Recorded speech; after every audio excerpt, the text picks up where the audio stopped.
Kajot. The stride length is shortening, but Adam Kajot has defended the title in style. What a run from Elliot Giles. Lewandowski gets second for Poland, and Giles a lifetime best, 1:45.54 for the bronze.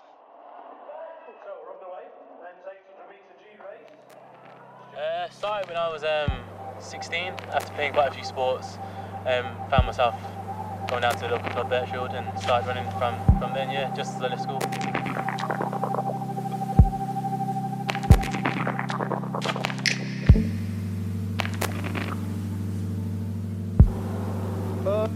I think there's potential, yeah, like, you know, I'd seen that before anyway, but I didn't realise what a mess he was, you know.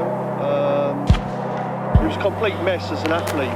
You know, he couldn't do any work. Like the session today that you watched, I don't think he would have got to 6 of those without a problem.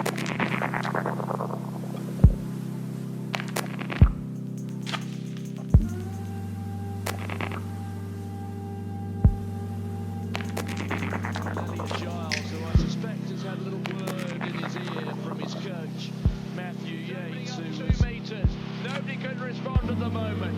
Boss is there. Giles is still fighting on. He's got a chance of a medal.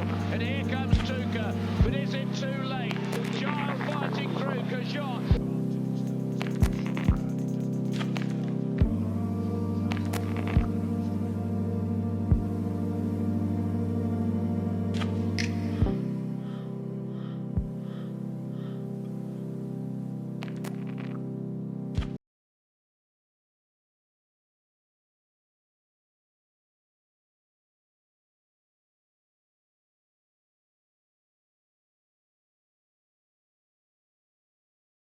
Yeah, so we were driving up on the left-hand lane.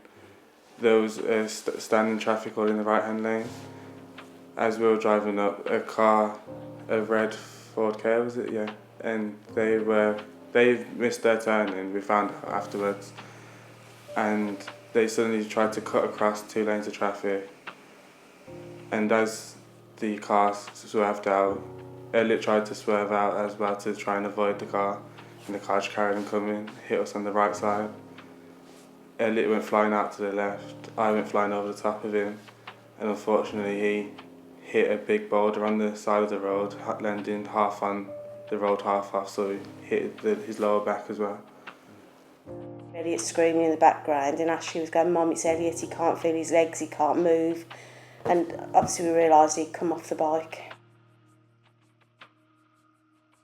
It was awful because obviously you're in a neck brace, you're on a stretcher, you're on a hard board, you can't move, and he just kept repeating it over and over, the same things. It was just the same few things. Where's Ashley? How's Ashley? I didn't mean it, I'm sorry. And then it'd go on and on and on, over and over, which apparently is part of a head injury. Mentally, I think more so for Elliot, because he didn't really speak to us very much about it. I didn't know a lot of what had happened and what he'd felt and what he'd gone through until I read the medical report ages afterwards. He just kept it all to himself, but physically, obviously, we could see what was happening there. And he had to learn to walk again, basically. He was in bed for about 3 weeks, couldn't do anything, couldn't even get up to go to the toilet, he was just lying there.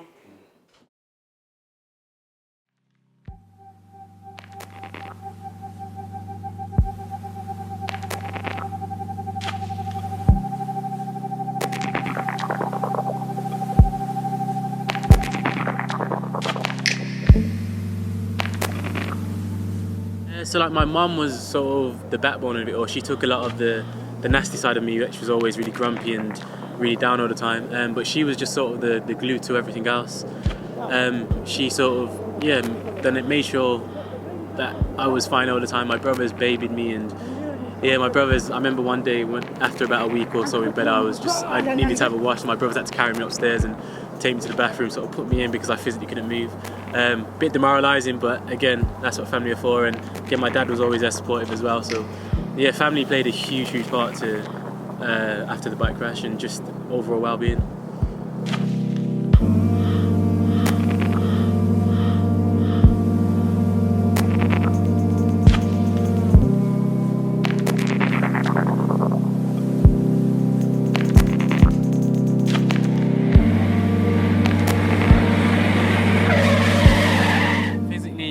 my knee was crushed between the bike and the car.